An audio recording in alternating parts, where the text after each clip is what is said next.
Me alimento de saídas de casa, de shows, peças, cinema e da boa companhia. Me sinto em casa quando sou bem recebida, cercada de pessoas que gosto. O que me move a sair do meu lugar de conforto é a vontade de mudar. Casa, para mim, é um lugar de repouso.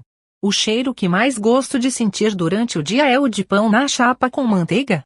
Atualmente não tenho um trajeto diário fixo, mas a praia sempre me chama a atenção e me faz sentir bem comigo e com quem estou. Tenho objetos que me trazem boas lembranças, uma tarô, um chequerê e minhas colagens. Quando estou perto deles, me sinto animada.